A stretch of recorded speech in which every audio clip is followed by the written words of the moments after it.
Greetings and welcome to the Comics Coffee Metal Podcast. Today I am joined by the awesome Kody Okamoto, who has the really killer comic, webcomic, Killing. See, I'm already still know everything, but we roll here because we don't edit because I don't have time. But the awesome webcomic Keeping Time, which I reread again recently in anticipation for this interview. Kody had been kind of teasing it for a while. I was really interested in it. It's a really, really, really awesome webcomic. And I can't wait to dive into it and just ask all the crazy little minutia on top of like a million social media questions, because apparently everyone else wants to know a lot about this comic too. So before we get into all of that, first, Kody, thank you for coming on. Thanks for having me. I'm super stoked to be here. And second, Comics Coffee Metal, what are you digging right now? Oh man, okay, so it's I was super excited for this question because I sort of have an answer for everything, although some of it's not recent. But on the coffee side, that's actually how I got my start in art. Like, I was going to university for a completely unrelated thing, and I was frequenting my local coffee shop at university, and I made friends with all the baristas and the owners there. And so they found out that I did art as a hobby, and they wanted to know if I wanted to do the AeroPress competition posters. So AeroPress is like just one of the ways that you can brew coffee, and it's like extremely like for baristas. So I did that, and that's how I got started in art. So here I am. I would probably disappoint all my barista friends because I've moved away from like the great single origin artisanal coffee that they love, and I just drink something from Trader Joe's. I grind it in an electric grinder and I toss it in the coffee pot. But We've had all types here on the show. Everyone enjoys their coffee in different ways. We've had very precise mechanisms used to hot black liquid. So I am definitely these days on the hot black liquid end. So yeah, we're definitely not. I'm definitely not a snob about it. I've gotten a little bit fancy here and there with things, but 90% of the time it's just grind, pot. There you go. You know? I do like my rootless coffee, as I often so mention on the show, and so many of us in the art world, comic art world, are fans of, because Jono is a comic book writer, co-owner of Rootless, and they hire a lot of awesome people to do their bags. Yeah. Maybe me one day, Jono. Anyway, no, it's fine. I don't need that pressure. It was only when our mutual friend, comic artist Fell, did I think she did like a comic book Yeti / Rootless coffee, like yeah, she did art for that one recently. So I like checked out Rootless for the first time, and I was like, oh wait, this is owned by the guy from that one band. Like what? Yeah. I had no idea. Yeah, it's kind of funny because Jono, I've had him on the show. It seems like actually it's been almost like 4 years now, which is kind of crazy.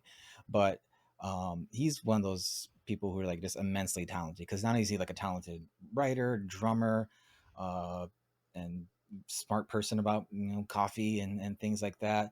He's also a really talented singer and bass player, and like just one of those people where you're like, wow, you're good at too many things. Yeah, but you're also totally. you're also too nice for me to be mad at about it. But no, that's really cool that you kind of like found that in, or got deeper into art through coffee. Yeah. Which is probably one of the more apt entryways for this show. Aside from someone like I was drawing album covers, metal album covers, and I got into comics, like Oh, that's so cool.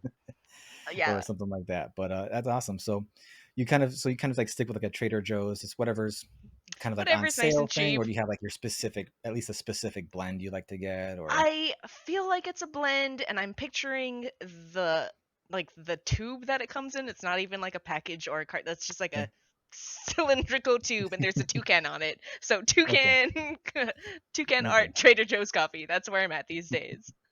All right, awesome. No, that's fine. Do you drink your coffee black, or are you a heathen like me and do cream and sugar or whatever? No, I drink it black. Like, so my barista friends got me started on doing the hand pour, drip pour V60s. And so when I was living in Japan, that's what I was doing every single morning. I was hand grinding my beans, drip pouring my black V60 coffee, and the only thing that I've kept from that routine is I still just drink it black. Yeah. I wish I can. I just really, it would make things a lot easier for me, a lot simpler. But I keep trying. I just can't get it. I just can't get it. My wife's been very successful eliminating all sugar from the coffee and very little creamer and all that. And I'm pretty sure if she had to, she would just drink it black. But like for me, I'm too much of a baby, you know, about it. But No. also, fancier coffee is kind of my one of my only vices. Like, so I'm like, why can't I have this? Yeah. And so, I've graduated from using the term I'm doing this thing for myself as a treat. I've graduated from as a treat to for morale, which I like better. I like that. I like that. Yeah. I think that's very apt these days. It's like it's not a treat. It's to Yeah, keep so me from have your hurting coffee everybody with else. the sugar and the cream for morale. Hmm. Hmm. But yeah, let's see. I have Comics wise, recently I tore through U-Town by Cab. They're a French artist. I believe they're from Montreal. okay. U-Town was a webcomic. It's still up for free to read on their webcomic site, but it's also coming, I think it already came out as a graphic novel from Oni, I think, if I'm not mistaken, Oni Press. Okay. And it's really cool. I think you might dig it. Cab does like all their work traditionally, like traditional inks, and Hmm. it's about like a bunch of like delinquents, misfits, in a neighborhood that's like quickly getting gentrified, and it's just Okay. awesome. It's great. I Oh, really really take a ton of inspiration from Cab's backgrounds. nice, nice, nice. I'm unfamiliar with that artist in that book. But you mentioned they work traditionally. Like in the printing, like can you see? Is it like are the inks like hard, thresholded hard or anything like that, or can you see like brush lines and the inks and So I variations unfortunately in I don't black? have the print version myself, but Okay, I have seen Cab write about their process a little bit, and I think that they're inking large with microns if I'm not mistaken, and then they do okay, all their screen tone work in Photoshop. It's super oh, cool. okay, okay. Yeah, it's a really cool Yeah, mix. I just become a big fan of like when the book is actually printed, you can actually see just like the variation, like the blacks are not full on Yeah, all dark. You can kind of see where it got a little bit lighter in this end, just to see the work, almost like you're looking at the original art. yeah, Um, totally. so I was just curious about that because I've read a few graphic novels in the past year that kind of had that vibe to it. I'm like, I I guess I really like this. Like, are you familiar with Kelly Williams? Yes. Yeah, Kelly, Kelly's great, and I love whenever I see Kelly's work now. It seems like you can really see just all the watercolors and the ink washes and the stuff he puts into it. So that's really interesting. Now you work digitally, and I I want to do. dive into that a little bit more, but we still have one more topic to talk about Oh before we get yeah, into that, metal. and that is metal. I've never really been into metal, but I've only recently got into it. And Okay. so the metal band I super duper love, and I like made a point to go see them the first show that they came here since in Seattle since I started listening Hmm. to them. It's Moontooth, which I feel like some metal people will be like, "That's not metal." I know there's a lot of contention about Moontooth's vocalist, but I personally really like him. The guitarist for Moontooth is Nick Lee, and Nick Lee is a big inspiration for the like just how much I want to get into like guitar playing from a comic creation standpoint and making a Okay. comic about music. But yeah, they're really Nice, nice. cool. They came by in Seattle. I think it was a Halloween show. Nick Lee last year actually had to be put into an induced coma for Oh, some medical problems. So he had to reteach himself how to play the guitar after he oof. came out of it, which blows my mind. Uh it's That's wild, yeah. insane. Yeah, that's like the two things that come to mind after that are there's three actual musicians that I've read that have had something similar to that. Hmm. One was Dave Mustaine from Megadeth. Like he had like a pinched nerve thing he had to get and he had to kind of like relearn how to use his left hand, which is like crazy. And then two were drummers. One was a drummer from Def Leppard who lost an arm and had to figure out how to like drum with one arm, and he did it because he used his other foot to do electronic pedals and stuff. And then also was the drummer from, oh, what is that band? They're more recent. I had it in my head when I was talking started this conversation, but they were like in a terrible accident. I think he lost like both his legs, Oh my gosh. so he had to like relearn with prosthetics how to play and all that. But but Whoa. he is now. If I think of it, I'll bring it up again. I don't Yeah. know why I'm, but yeah, that's crazy having to relearn. I R- would hope at the very least like the ramp up to get back to where he wasn't so tough. Like it was just I like hope so. kind I of getting that think memory back. from interviews it sounded tough, but he was Hmm. shredding live when I saw him. Like so, Oh it yeah, was. I was. yeah. If that's like your career and your thing, like you're gonna be putting in the time to get back up there. But Yeah. that's kudos to him. Out to check them out. Moontooth. Moontooth. Yeah. I Okay, really like okay, them. I'll send you. I'll remind you. But the song that I love that I think you might like most as a fellow guitarist is Odd All Angles. okay. His guitar solo, and that is so cool. But yeah, and then recently I watched Metallica Some Kind of Monster for the first time. A friend Yes, recommended it that's to me because, like, I'm just trying to yeah, like yeah, get more behind the scenes music things, and it's not like I'm writing yeah. about a It's super million hundreds of $1 million successful band, but it was fun. I had a great time watching it. it is very interesting because I grew up I was a teenager in the mid to late '90s. Metallica was my band. Like that Yeah. was like um they had something in the early '90s called A Year and a Half of the Hmm. Life of Metallica, which was their process of recording the Black Album Okay. in 1990, and then also the subsequent tour. And that's really cool if you want to see more behind the scenes stuff with I them. do like behind the Uh, scenes stuff. and then 'cause there's a moment in there with their previous bassist Jason Newsted who it's a quote that lives in my brain forever, and then I won't say it now, but if you ever watch it, I'll reveal it to you. But um, yeah, I just remember me and my buddy were just obsessed with it. I wore out the tapes and all that stuff, Oh, this and was then like on actual VHS tapes. yes, it's kind Uh of old. yeah. Um, and then when Some Kind of Monster came out, Hmm. I drug my fiance, now wife, to there for the 2.5 hours of Metallica going through therapy. She was a trooper and stuck with it.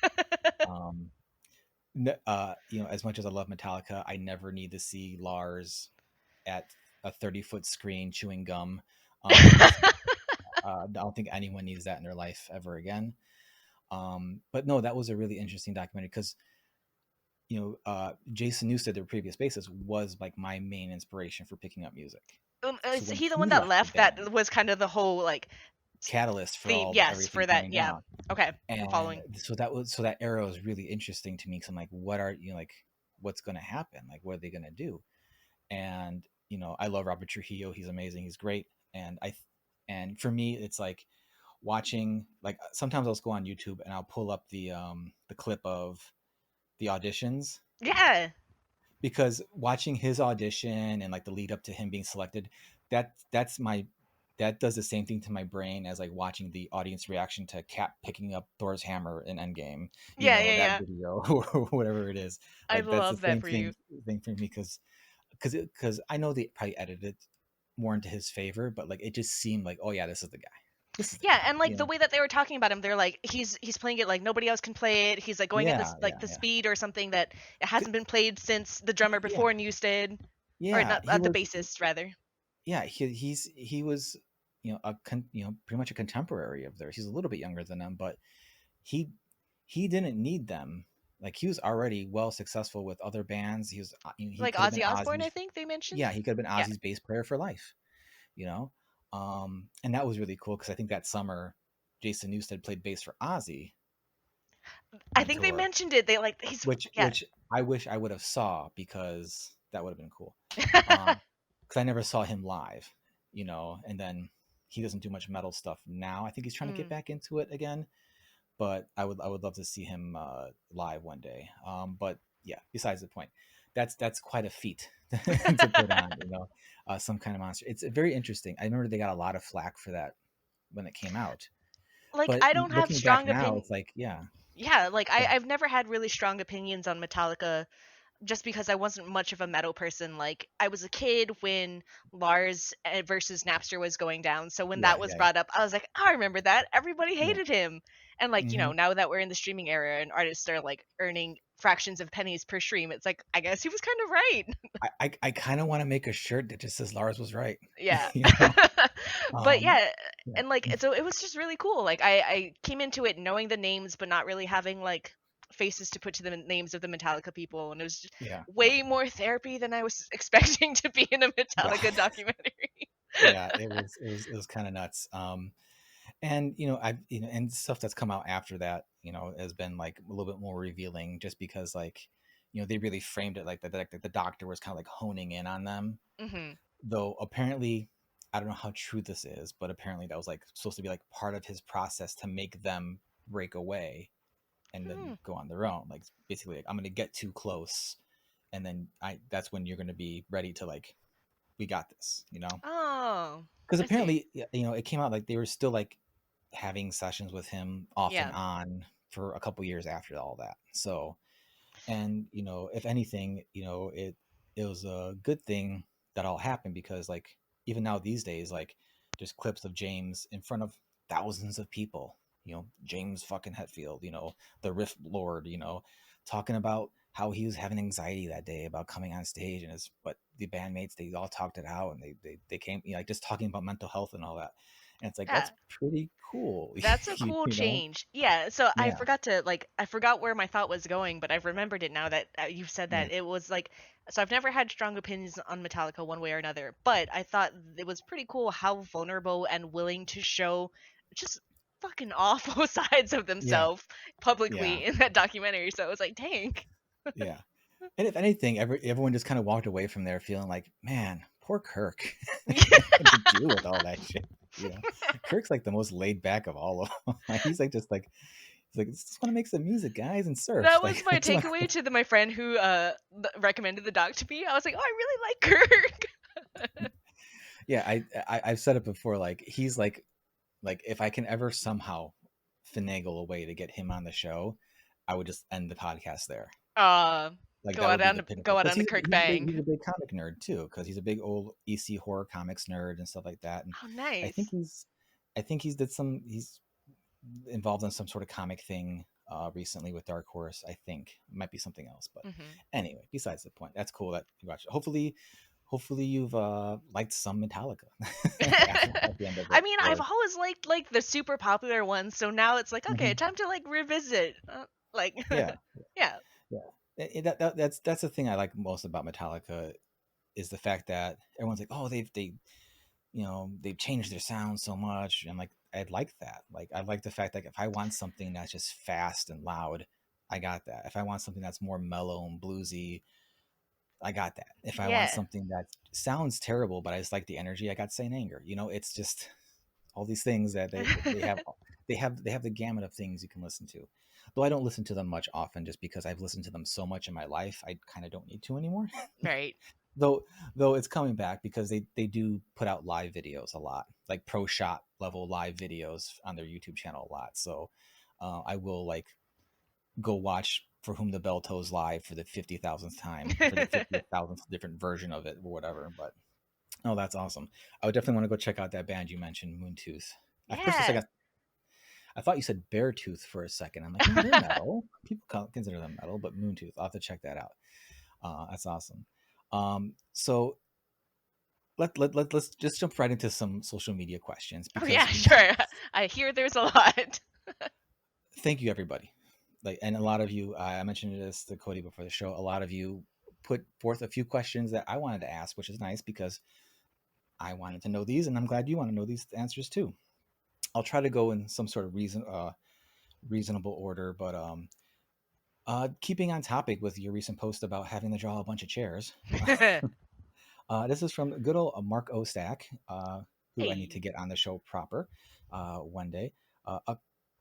How do you navigate the tension between what your script calls for you to draw and what you, as an artist, absolutely do not want to draw, or what you might not have time to draw entirely/perfectly?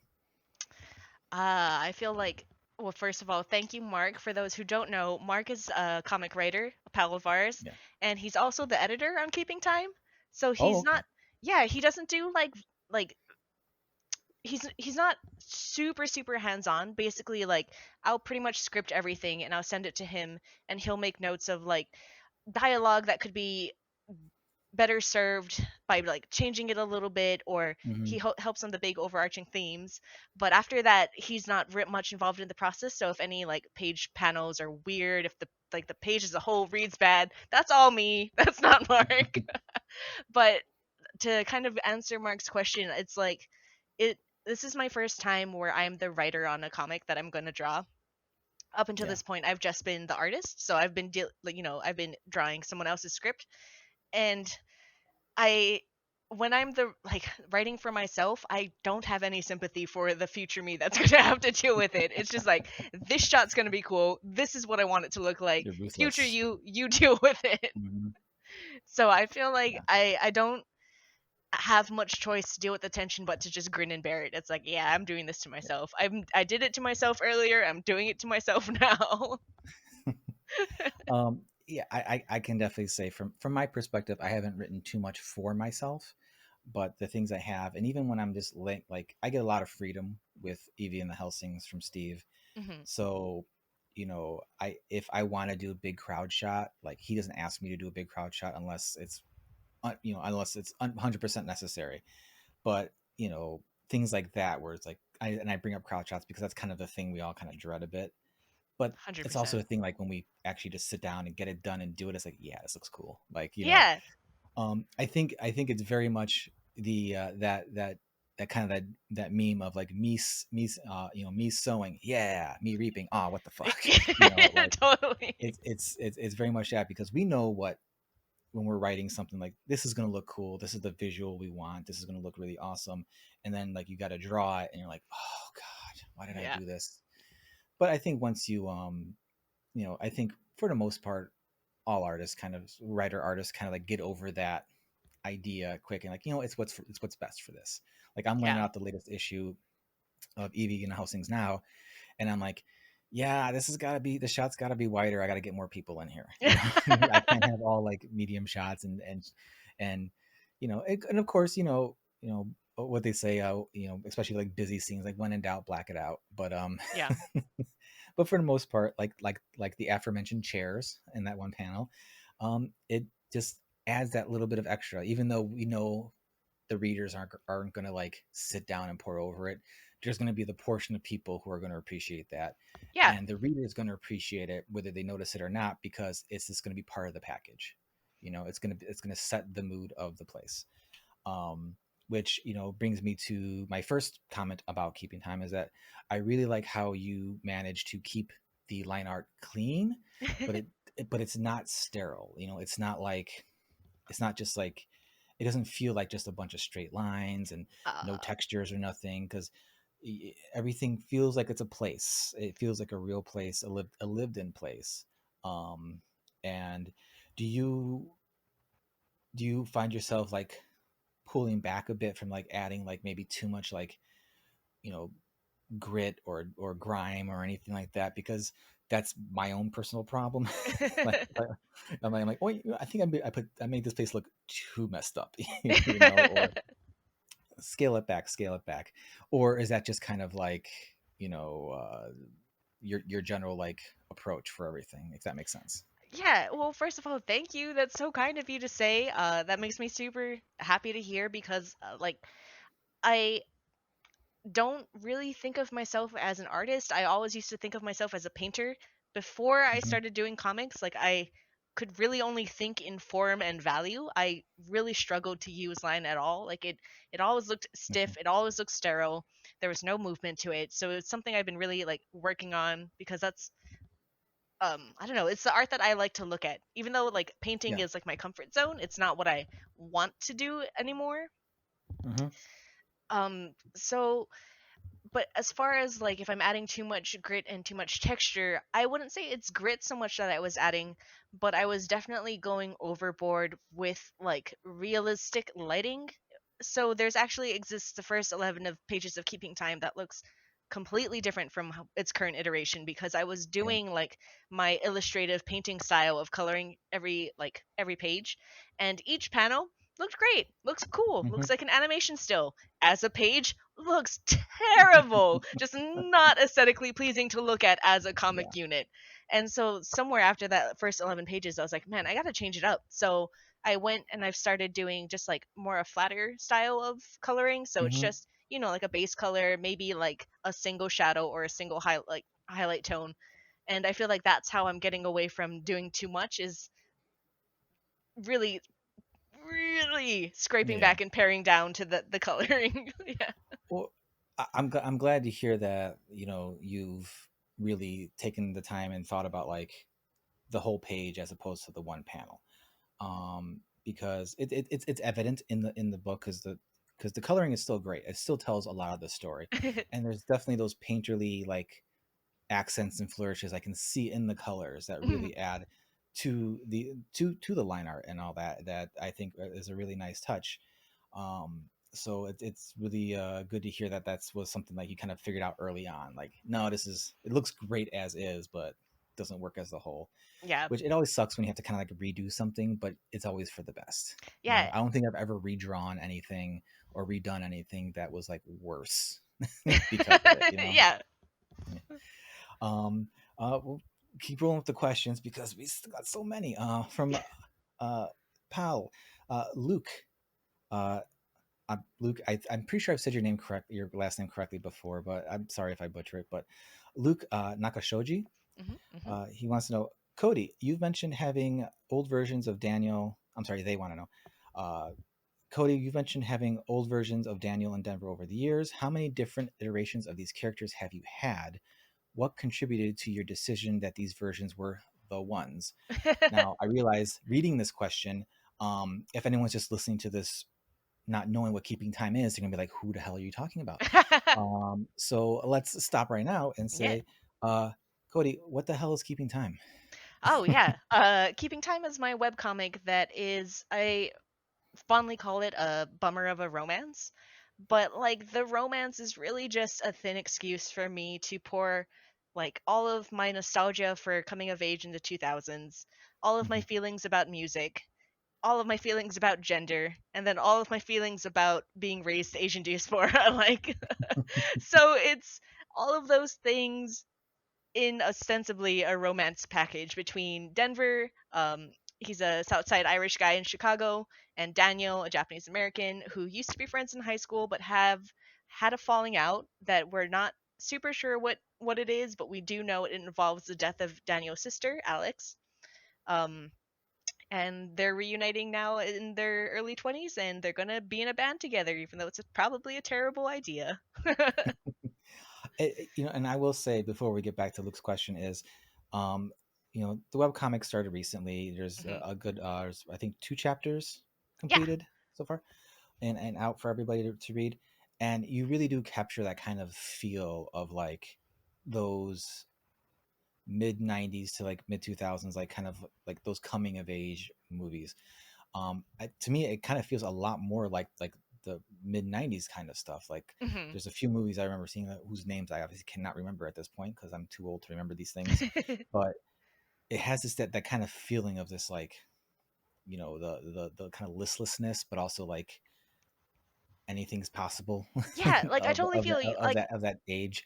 um and I'm glad that you said it in Chicago, because for me that's where I'm from, and that's, I'm familiar with like I kind of like, just definitely a few scenes where I'm like, I know how this evening feels. Like I know ah, what this like what the temperature is even like. I Like love that. what the smells are happening. Now granted, that's a very personal touchstone, not everyone's gonna have that, but um it's just the idea of like having that extra little bit of connection to it was really cool.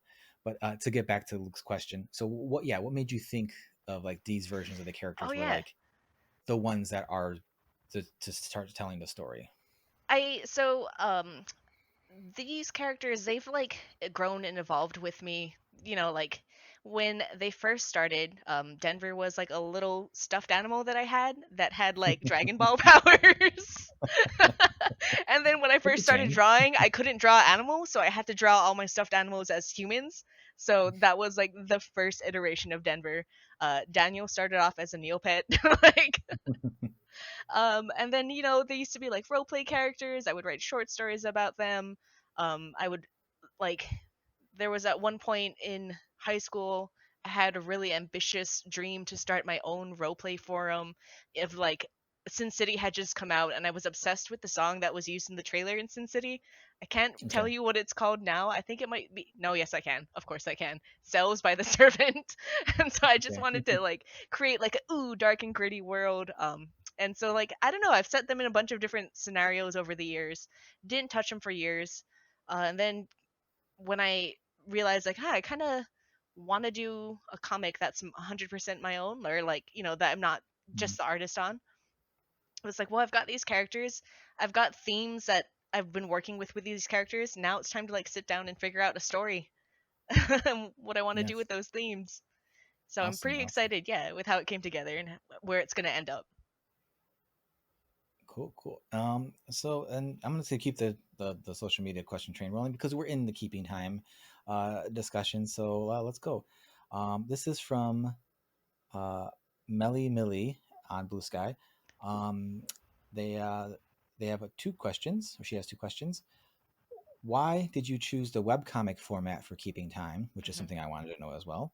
And pacing is really important in a webcomic to not lose your reader's interest. How do you approach that aspect when writing and thumbnailing your pages?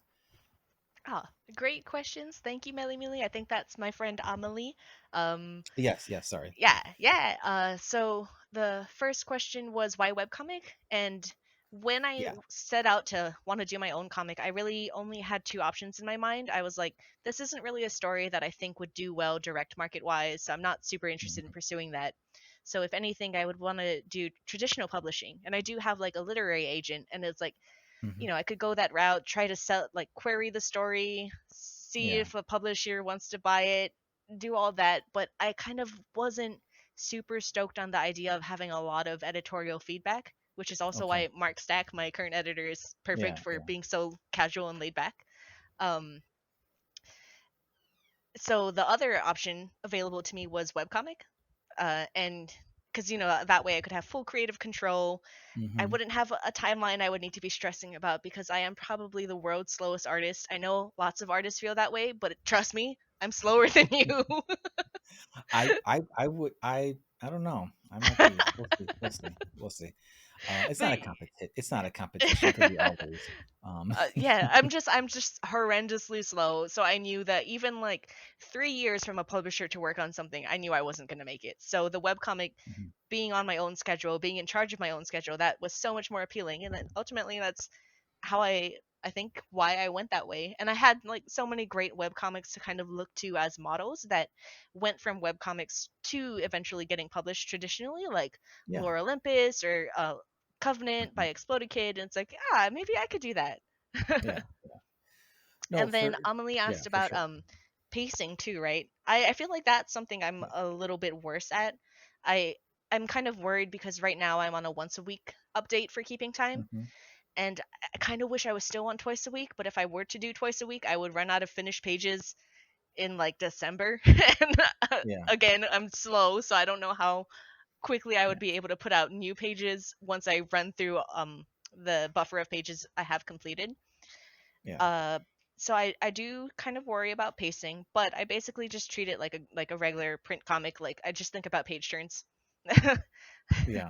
Yeah. That's pretty much it. I mean, reading it again this week, I it both felt like um it was formatted very well for the webcomic format, but it also, like, I read them back to back to back to back, and it didn't feel like it didn't feel like a roller coaster of like page Hmm. turn stuff. So if you had any concerns about the pacing at that point, I would say don't. um and you mentioned your schedule. Like, if there's anything I've learned in however many years I've been dancing around doing comics, it's just consistency. Just keep doing it. Yeah. You know, if it's once a week, then it's once a week. If it's once every 2 weeks, it's once every 2 weeks. Just keep Yeah. doing it. And again, you know, I think the webcomic format is a very smart move for you because, you know, you've brought up some good points, like, and I'm gonna assume some things here, but like the story was where you wanted it to be. You didn't Yeah. want any additional notes or changes to it, and there's no reason. Again, there's no reason why when you're not done, you can't just have it printed then because it's Yeah. already done. It's out there. It's a win-win really. Um, and then I like the idea because I think the idea of like having web comics again is starting to like pop up more with people because Hmm. you know Frankie White's doing that with Sarah Sarah Shaw. Shaw, and Yeah. I'm gonna talk with them about that soon. Ooh. That's another great way of like doing that kind of like more in control of that serialized format. The industry is at a place to where it really is like comics can't be the main gig for you, so why not just structure it so you can do the ones you want to do the way you want to do it. Yeah. You know, don't compromise then. You know, Yeah. do it how you want to do it. You'll be happier in the end. Trust me. That's fully my experience. When you do your comic the way you want to do it, and you don't have to answer to anybody about it. Sure, there's nothing else that's better than that. I think. Um, Hard agree. yeah. So we'll jump to a silly question Nice. from Adrian Randall. Uh, Kody, do you play The Sims? Have you recreated your characters as Sims in the game? Oh man, I'm being read for filth because yes I do and yes I have like definitely in the past. Uh Yeah. I mean, yeah, you caught me. How could you not? If you play this, like if I played The Sims, I totally would be doing the same thing. Like Yeah. this, you know, it would, and I've seen artists who like they kind of like almost thumbnail their stuff with their Sims. You know, they Yeah, kind of no, like I was just talking to someone get about it from this. them. Like, not someone I know personally, but a friend told me that their friend uses like sim backgrounds as like a base Yeah, sketch for their like comic backgrounds, and like that's yeah, genius. yeah. Yeah. I mean, it's got to work better than SketchUp, I guess. You know, you know, it's got to be much more optimized. You know, I finally let my SketchUp Pro subscription expire this year. I was just like, I'm not shelling out $200, $300 for this again. yeah. I think Clip Studio is really kind of taken more of that a hold of people with that kind of thing Yeah, and all that. Which you know, on my end, I kind of like I use whatever I can yeah, if I need a reference for something. Sometimes it's SketchUp, sometimes it's a Clip Studio model, sometimes it's a picture. Whatever it is, it's like it's just a pencil layer, you know, the pencil sketchy layer yeah, anyway, you know, yeah. because you got to make it all fit into your style and all that. Which, you know, note to anybody who is starting to dabble in that stuff. So that's cool. We kind of mentioned that you draw digitally, you use Clip Studio. Hmm. Um, do you was that always a program you used? Were you always, you know, you mentioned being a painter before, and I kind of like have to rethink that question when I talk to people now because so many people now get into art just straight digital. Like they never touch it, actual paints and brush, which is perfectly fine. Just like, but when they say, "Oh yeah, I paint," and it's like they've just used Clip Studio or Photoshop their whole life, and that's how they paint, which is fine. But I'm like, I'm kind of asking that question, like, were you always digitally minded with art, or have you worked, you know, largely traditionally before when you're learning, or Yeah, I would say I was largely traditional when I was learning. Like, I was a little kid in 2000s in Borders with the How to Draw manga book. yeah, Like, yeah, yeah, I was tearing through cheap 8.5 by 11 computer sheet paper. Like, that's what I would hmm draw on. I used to like, I didn't have screen tones, so I got really into stippling and like doing little oh, tiny okay, dots like yeah, as a yeah, teenager to like do my tone work. Oh man. But I'm at the point now where I definitely couldn't draw the quality that I do digitally like um traditionally. I've just those skills have deteriorated. Sometimes I get sad about it, but it's like, well, it's a sacrifice that I had to make to like, to work yeah. in this at the speed that I'm comfortable with the tools that I'm now more comfortable with. So I've just kind of accepted it. Yeah. Yeah, yeah, I feel this. I feel the same way. Like I didn't really take the full plunge into digital until like 2020, Hmm. and I could definitely say now that like my traditional stuff is sketchier, looser. I'm trying to get it to be like in the same level of like quote unquote tightness, Yeah. but also I'm like I'm fine with it being looser and all that. That's kind of the fun of it being a bit messier. Like that's kind of the fun of drawing traditionally and all that. I just recently did some commissions to where I'm like, yeah, I probably could have like whited out this section a bit more and like tighten this up or whatever. But like, no, that's cool. Like everyone's the people getting the art don't seem to mind. So why should Yeah, I care? I Why should like I? as a buyer of original art, I love when I can see those things, you know? Yeah, yeah. Yeah, it's easy to forget that when you're in the middle of it. You're like, oh no, this it's gonna have to white this out. I'm like, no, that's the cool part. You can see, like, oh, they would, because I'm the same way. If I Yeah. got a piece of, I don't have a lot of original art, but with the stuff I do have, whenever I do see like, oh, they made a correction here, that's so cool. Like Yeah, right? it's just like it's just part of the fun of it. Um, so with Clip Studio, do you have like specific like brushes you prefer? Because I know there's I lots of custom do. brushes and stuff like that, and it's such a basic question to ask, but for me, like breaking into drawing digitally more didn't really happen until I found like the brush that makes me feel more comfortable. Is there one like that for you, or are you just like I just use what comes with No, the program? I'm definitely more of the I can't draw Yeah. without my favorite brush camp, you know. And the brushes I really end up liking are from True Grit Texture Supplies.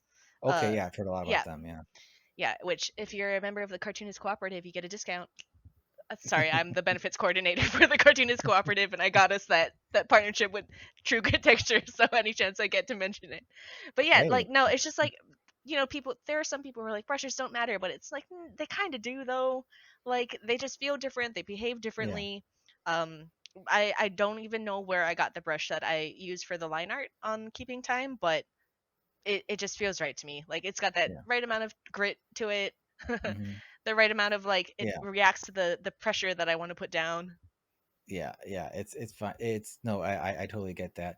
I've been wanting to check out their stuff for a minute. I use a lot of Friendin brushes. I yeah. Um, his Not Scott is the brush that like the nib and the brush both like I'm like, oh, okay, this looks the most like what I do when I'm doing traditionally. Hmm. And then that's just and actually it's helped me a lot traditionally too, because like now I'm seeing more like since I can adjust the pressure and all that.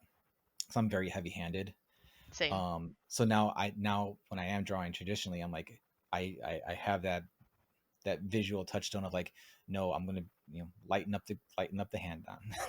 Go lighter, go lighter. You can always make the line thicker, but making it thinner is a pain in the ass.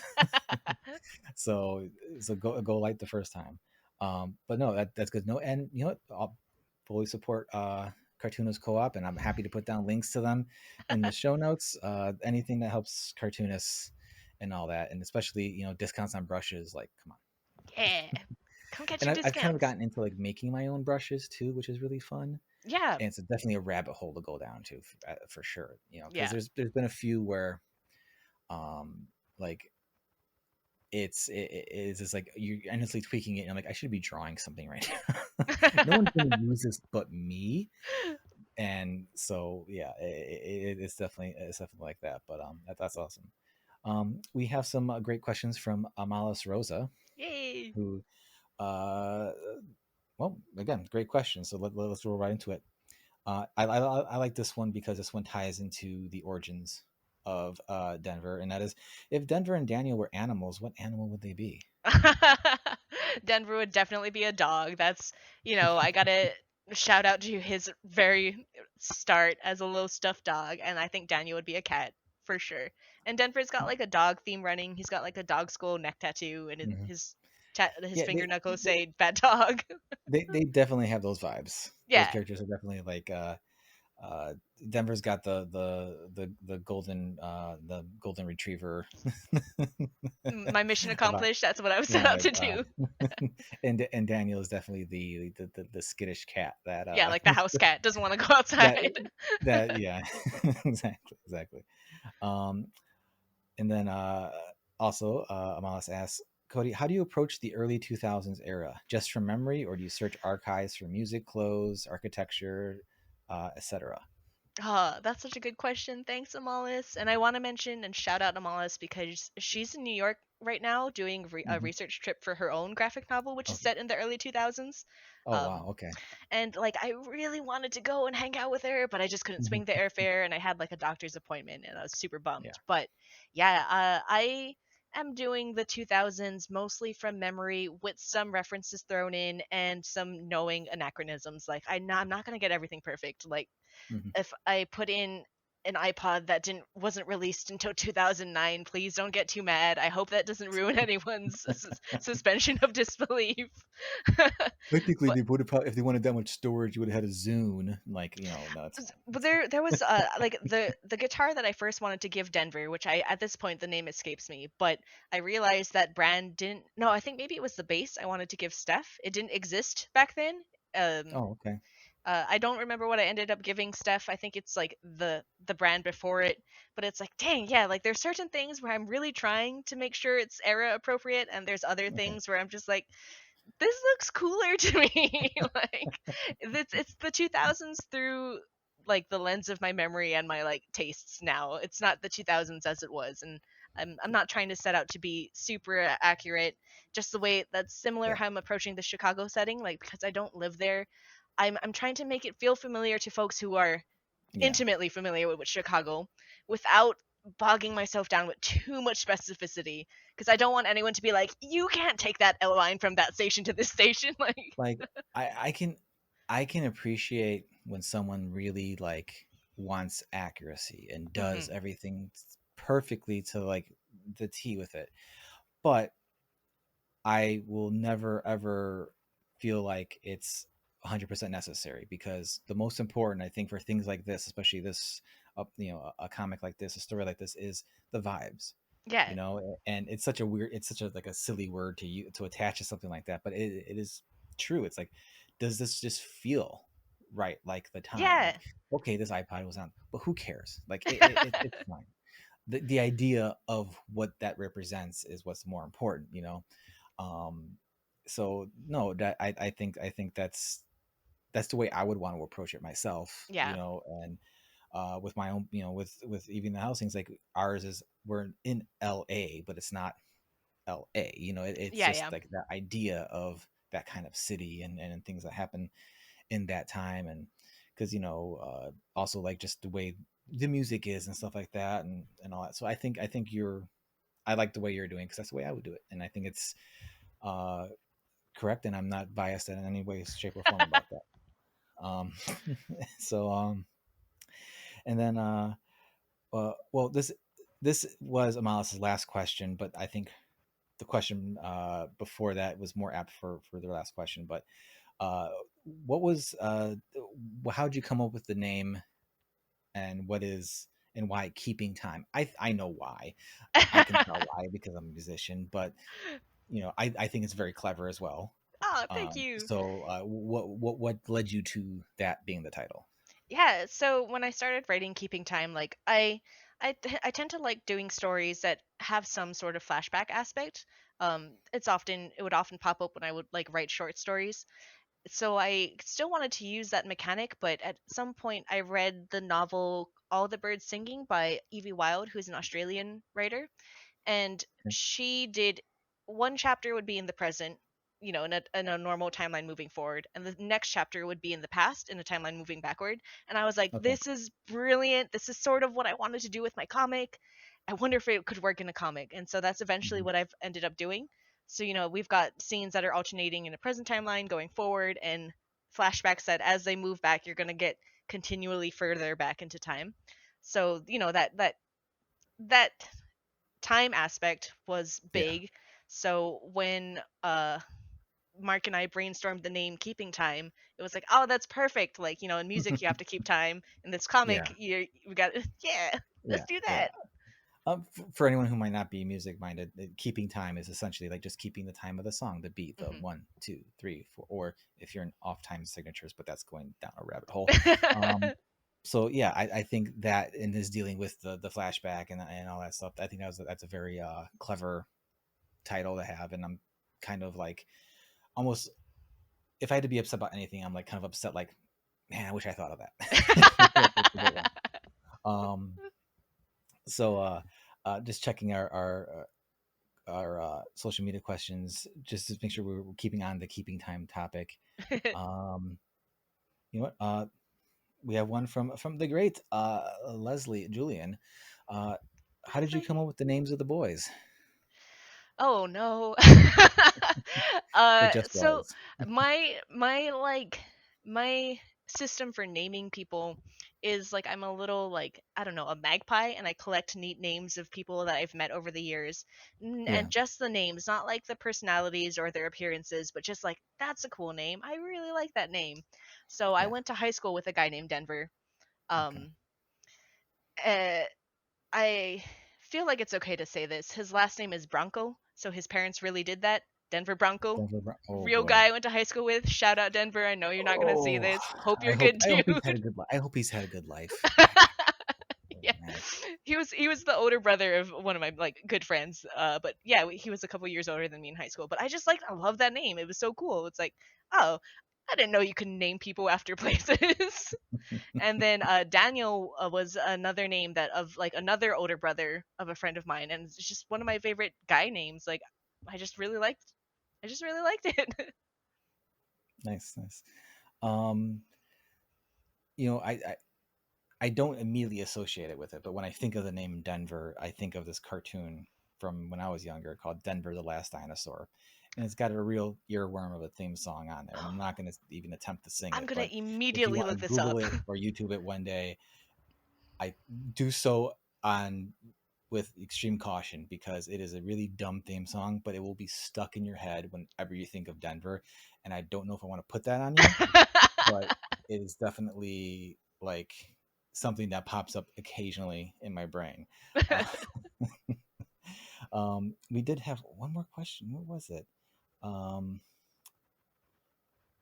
Someone asked the question, and I don't see it. I think it was Jody asked the question. Oh, Um, Jody, maybe Blue Sky. yeah, I think That would be so. my guess. Why isn't it showing up? Um, was it on your post? Maybe retweeting, reposting. Maybe I can help look. I don't know. I'm sorry, Jody. I'm pretty sure you asked a question, but it's not popping up for some reason. Um, but I'm. Was it Jody? No. Someone asked if Elena needed any more help. Oh, was it Zoe? Maybe. Oh, I'm sorry. That's Fell's question. I thought Fell's question was something else. It's Fal. My bad. Sorry, Fell. No, yeah, Fell's question is because well, Fell had two questions. I guess this was the second question. I thought I attributed to somebody else. Um, but her the question was, Alana, if you need another bar help, I play a mean hot cross buns on recorder. So I think we need that cameo somewhere of I. Fell playing a recorder. Yup. Um, and It's going in. you It's know, canon now. but Phil has another question that's really great that I want to ask Mhm. in a minute. But just to kind of continue with the keeping time stuff, you have this great character page on the website talking about the characters. And I mentioned before we started recording, you did a thing I absolutely love, and that is you told us what everyone plays, like an exact instrument everyone plays. And everyone who's listened to more than one episode probably knows I'm a big instrument nerd. If you love watching, I'm an instrument nerd. So the fact that you put that much thought into it is like amazing.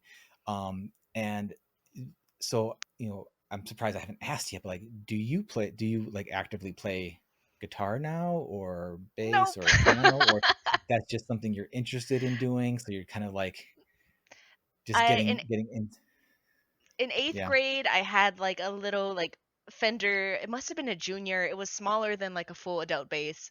I could Okay. So like a play three quarter one scale song on type it. thing. It was Okay. Modest Mouse's Out of Gas because it's like three notes. And then in high school I was surrounded by musicians. Like I was like all my punk friends. They all played guitar. They played drums. I tried to pick up guitar. I can do like four chords on the guitar, like, Okay. and I bet you can guess where that ends. It's F. Anything that Yeah. involves barring, that's it. That's out of my my You know, skill I, I set. I I got sausage fingers. Bar chords are tough for me too. Like it's power chords or more spaced out chords are acceptable. But yeah, I can read tabs. I can't read sheet yeah. music. But no, it's just something I'm really interested in. So when I was, the guitars were kind of one of the things that I did want to keep era specific. So I did do so much research into like what guitars came were available to these characters in the 2000s and in what colors, because I really wanted to give Denver a Gibson Les Paul Jr. in the TV yellow, but that didn't Yeah. exist back then. And I Okay. wanted to give him that guitar because that was the guitar of Stephen Babcock from the punk band Pup from Canada. Okay. Stefan's guitar was named Matilda. He's got a whole song about it, about how it sounded terrible. But I really love that song. I really love the idea of like that really yellow guitar. Um, so eventually Denver's guitar might become yellow. Just vibe with it if it Yeah. does. But yeah, and then I was watching so much YouTube videos of like people who know about guitars, like usually like guitar store employees. They were doing like guitar reviews. I watched this one Okay. video where one of the guitar like employees was blindfolded and he would have to guess like what guitar he was Was hearing. this Andertons? An Andertons Does that video? sounds familiar? Andertons in England. Those Yeah, guys. yeah, yeah, They're yeah. always they're always them and Rob The old Chapman. They're white always doing guys, the right? blind. They're always doing the blindfold things. Like what am Yes. I playing? What amp am I playing?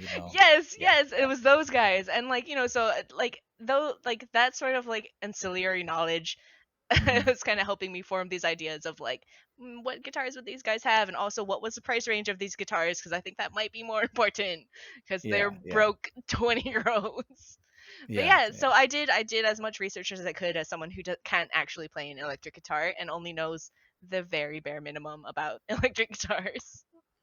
Well, I appreciate the level of depth you've gone in with that and all that because again for me that just adds like I'm sure most people it doesn't really matter either way, but for someone like me, and I know there's plenty of people like me who appreciate that kind of like just that extra little bit of like Yeah. yeah that's you know uh, you know the fact that you even gave Denver like listed as an Ibanez with Ibanez's unique model numbers and model Oh my names. gosh, there's a um whole website that will tell you what year Ibanez guitars came out and like what yeah. models, and that shout out to whoever like nerd like whose niche interest is that, because that website has helped me. Yeah, it's and it actually kind of takes me back to like because you get into that early 2000s mode, and in the early 2000s I used to go to this forum called the Fender Forum, Hmm.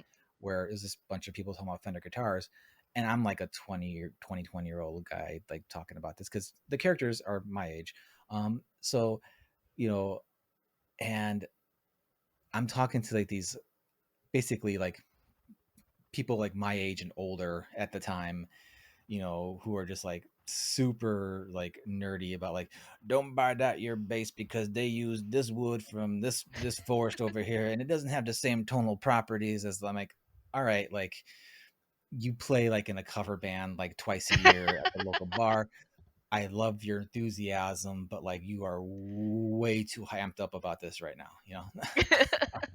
Like, oh, don't buy that, blah blah blah. It's kind of nuts, but also great. That's when like the internet was like still kind of like, people were, over opinionated and loud, but like it was very specific and nerdy, like good old fashioned rants about stuff, not terrible, not about, terrible views as a person, just this dumb thing you're really nerdy about.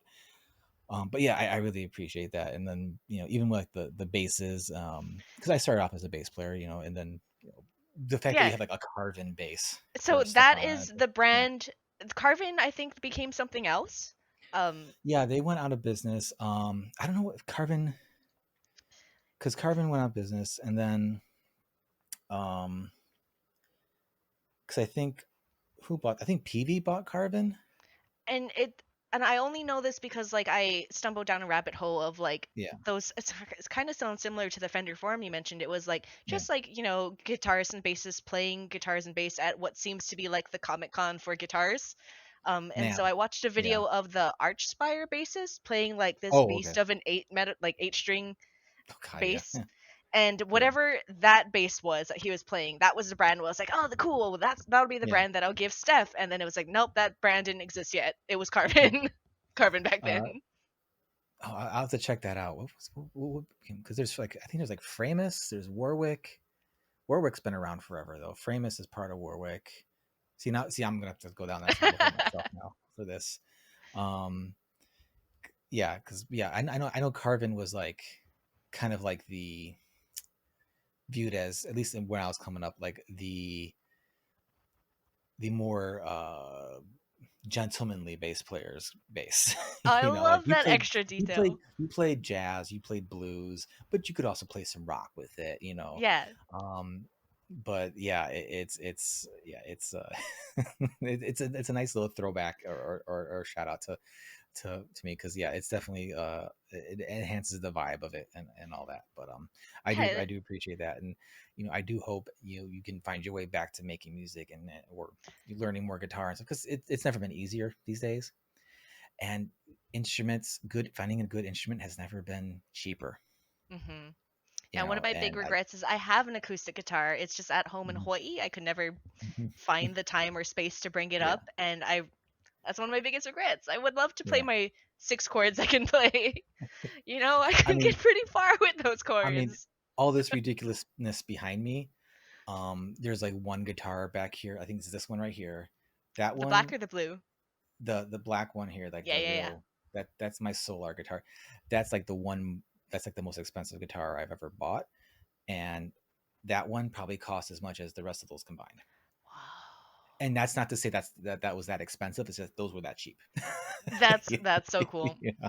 Yeah, like Um, I got really into yeah. like there's like used guitar sites like Craigslist, but it's just for guitars. Yeah. And that's kind of Reverb. how I was like Yeah. researching what like these guitars were and what they look like. And it's like, Yeah. dang, they're really affordable, like $100, $200. Yeah, yeah, like I'm if you're ever like I'm thinking about buying a guitar, but I want to spend a lot of money.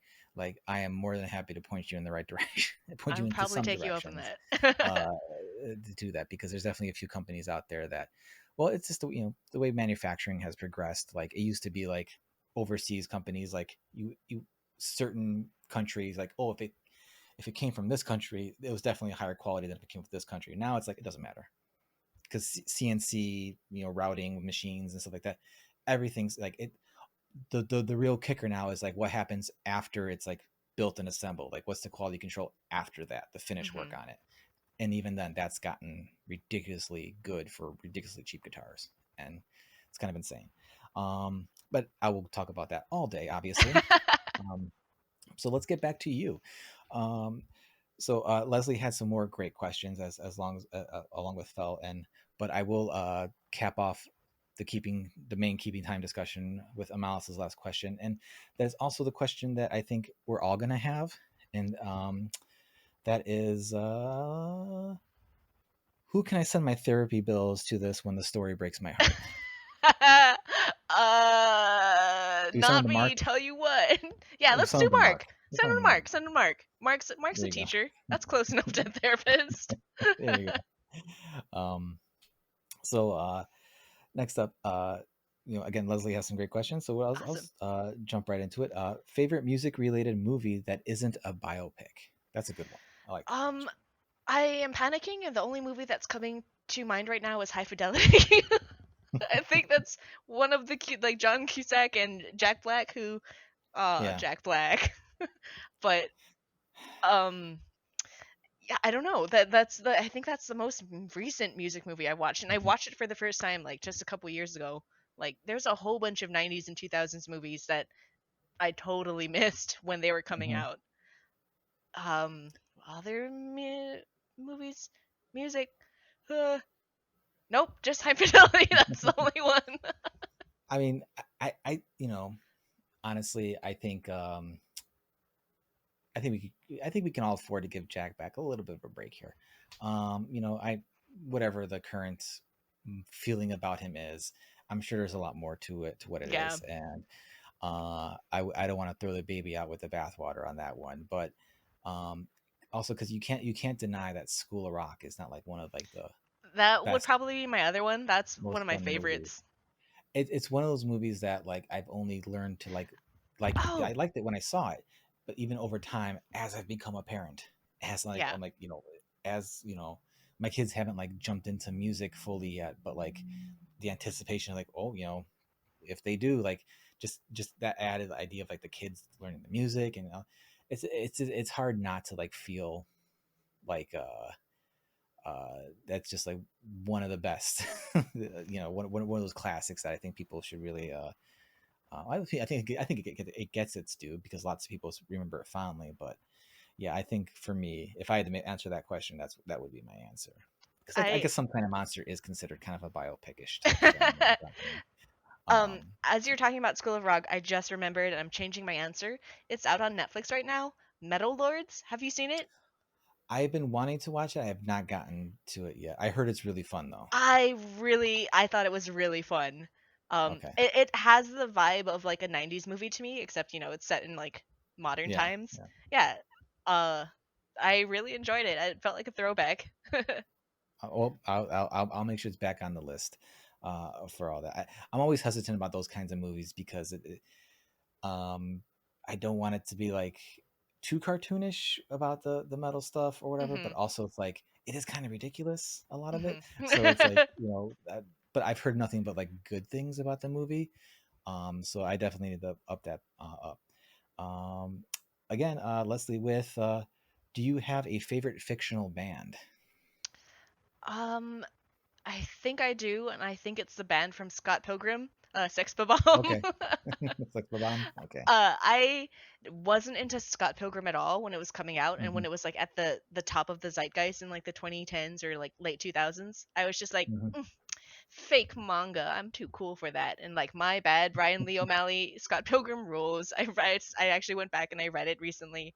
Uh, Hmm. I bought all the volumes off of eBay, and I think it's super cool. I really like what Brian Lee O'Malley was doing with just the full bleed every single page, full bleed. So his double page spreads are really cool. Yeah. Yeah. Um, and so and this all started because I watched the Scott Pilgrim anime, the Okay. animation that came out, and I just really, really like the sound of Sex Bomb in that iteration. Okay. Yeah. Yeah, I haven't checked that out yet because I remember, I was reading the books when they were coming out. I think I started after the fifth one came out, and then caught up quickly, obviously, and then I saw the movie. I wasn't a huge fan of the movie. I wasn't I either. haven't watched it since it came out, so I might have warmed up to the idea. But I heard the anime was really a really good like revisiting and different kind of take on a lot of the Yeah. events and stuff like that.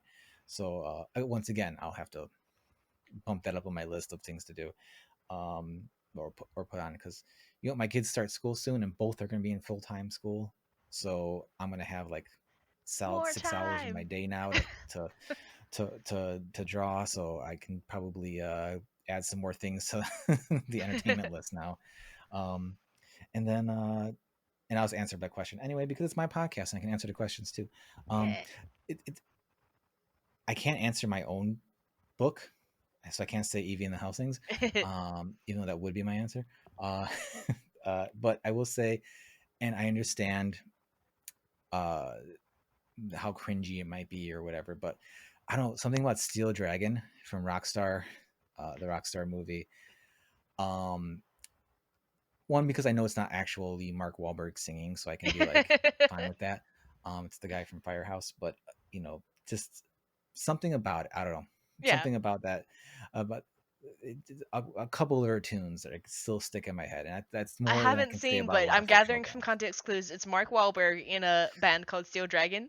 Oh, I'm sorry. It's from the movie Rockstar, which is Hmm. a very fictionalized version of what happened with Judas Priest, where their original singer left, Oh, and a snap. fan who could sing and could do all the parts was found on a videotape, and like they hired him to front the band.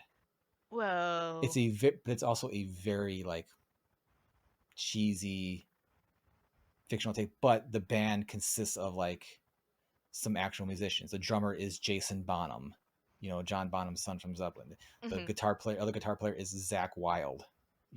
Like I forget who the bass player is. Sorry. And No, no. then it also has like Timothy Oliphant as like the guy's one in the guy's Ah, original band as one of the guitar players, so one of his earlier roles. It has I forget his name, but he plays a good like sleazy dude, English okay. sleazy dude. And it's got like Jennifer Aniston. It's Whoa. not a great movie, but it's Sure. definitely like a dumb movie. But there's some I think the music that was written for it was actually like this is like really good like 80s ish metal stuff, Oh, love it. um, which makes sense.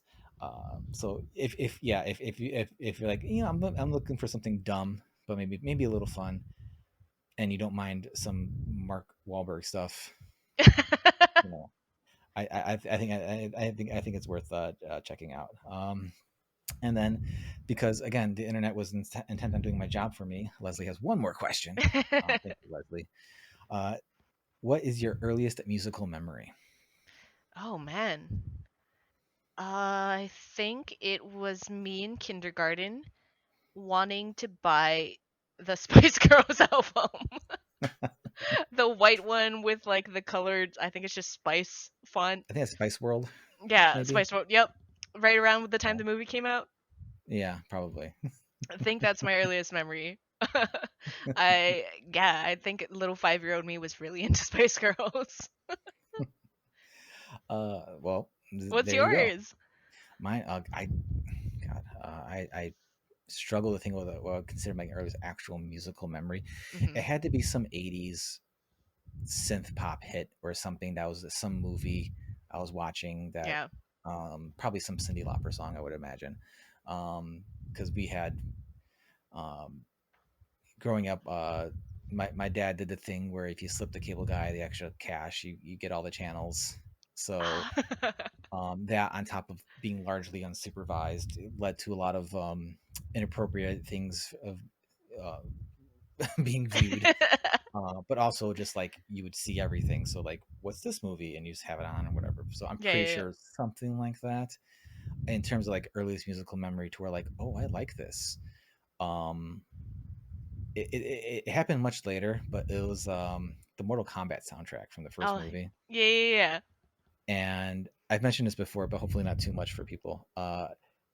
I used to when we had the movie on videotape, my dad had like a whole like one day he just like went nuts and got all this audio equipment or whatever.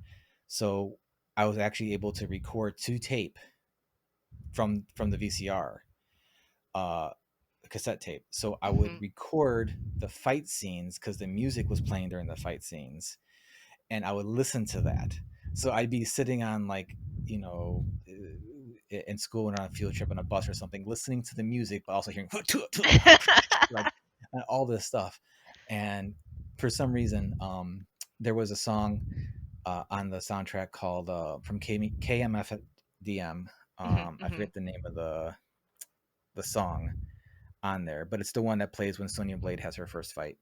But there's a guitar riff that happens in there, and that was the first time I heard a guitar riff, and I'm like, oh, I like this.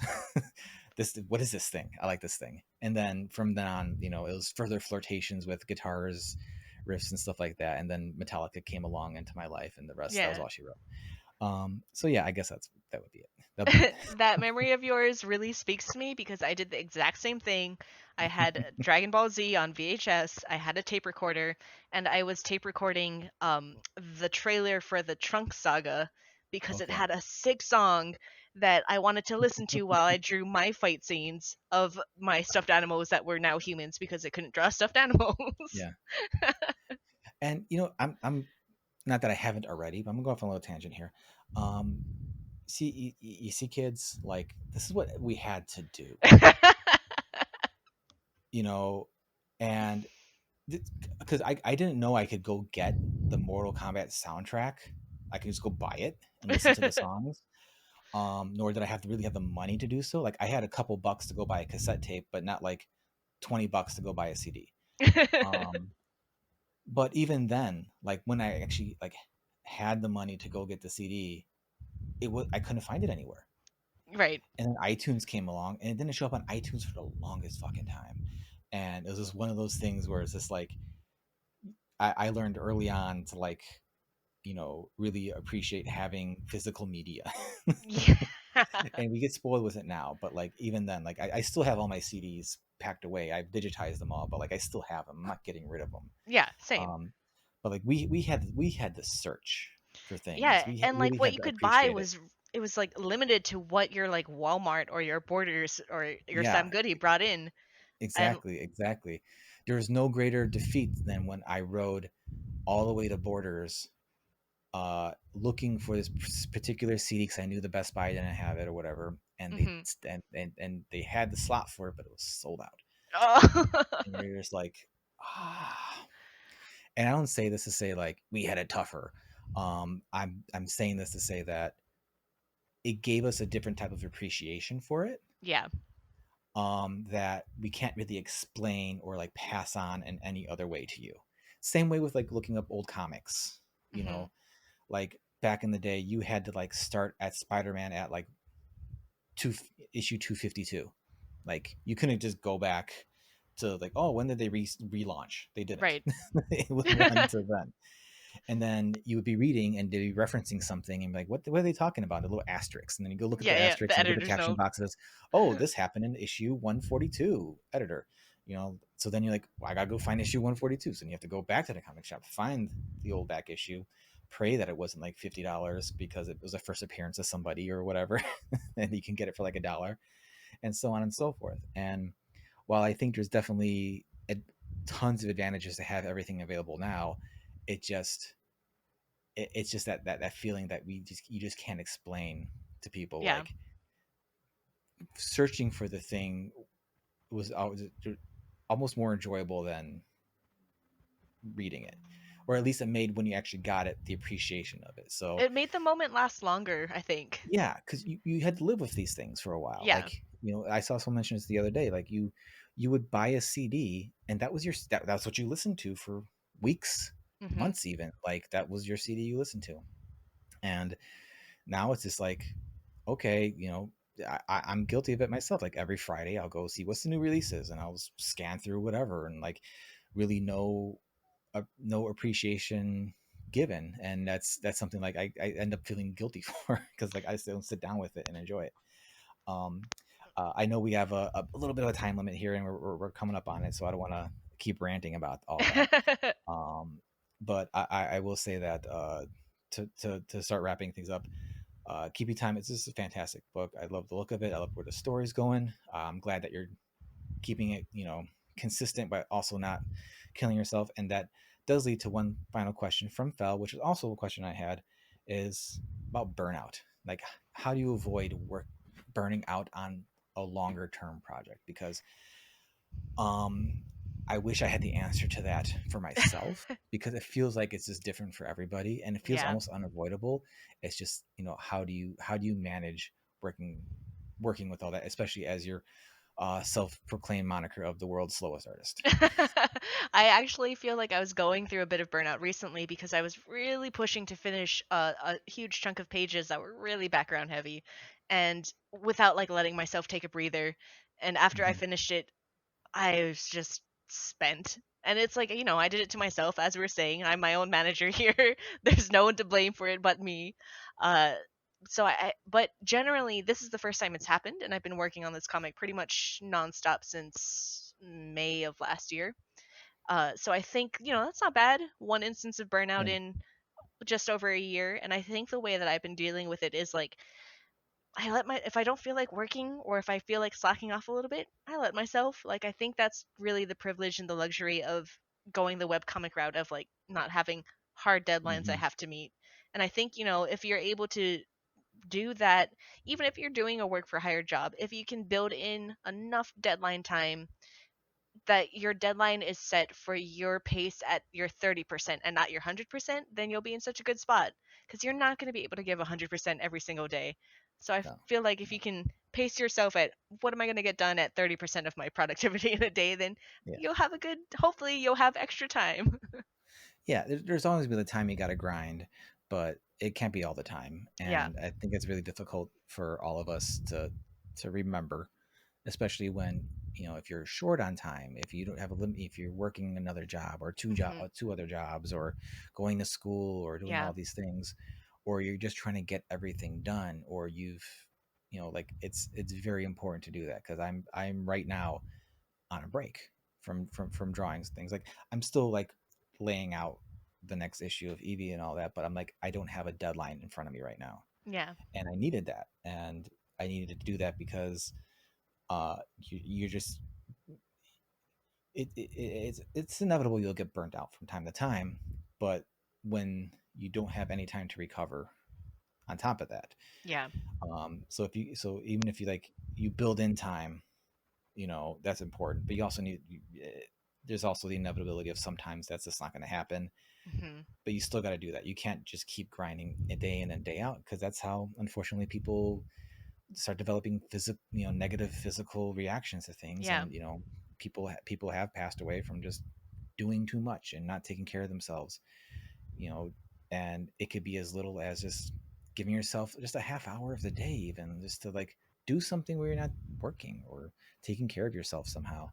And it's easier said than done, I Yeah. fully acknowledge that, but it's also like super crucial, and it's something I am just saying because I have to remind myself, and it's very important.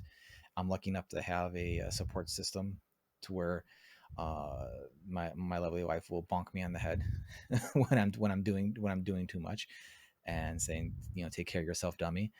But you know, unfortunately, not everyone has a Latina in their life to do that for them. So, um, so let this be the reminder: take care of yourselves, please. Try to build in some sort of break time, even if it's just a day, an hour, a couple Yeah. hours recharge, because you'll always be better for it. And um, that's just the way it is. Yeah. And you said something really great. I think is when you're doing the deadlines, like give them what you got, what will happen at your 30%. You know, and that way, it goes to the old adage, like, under promise, over deliver. Mhm. You know, And like we were like talking about earlier, you just do what you got to do for morale, man. Like yeah, for do the morale, little for treat for morale. morale. One more out. As my one of my favorite shirts says, "Coffee makes me less murdery." So it's for the benefit of everybody. Um, but no, seriously, it's a big lesson, and hopefully, everyone remembers that as much as they can. But Yeah. it's a drum I'll be beating as often as possible for everybody. But enough about me rambling. Cody, thank you so much for coming on. Uh, I'll let you go to finish off what you got to go do and all that. But it's a pleasure having you on. Definitely have you on again. Maybe we'll get some of our question askers. We'll do a big old group show. That way I can just sit here and just you guys can make the content for me, and then I That can would be just wait really up. And fun. And like I'll just sit here and take a nap with my coffee while you all chat up and ask really good important questions. But now is the time to let everyone know where they can find you and Keeping Time online. Oh yeah, you can find me on social media everywhere pretty much as Cody is over. That's Cody with a K, all one word. And Keeping Time is at keepingtimecomic.com. All right. Again, go check it out. It's a fantastic webcomic. You would definitely not regret reading it. I can't wait till more comes out, but I can't wait. Thank you But for I can't wait. And I'm looking forward to hopefully the inevitable print edition, to keep that in hand, and the eventual heartbreak that will happen. that. Or not. Maybe you'll surprise us. We'll see. And also more lovingly rendered guitars. So once again, Cody, thank you so much.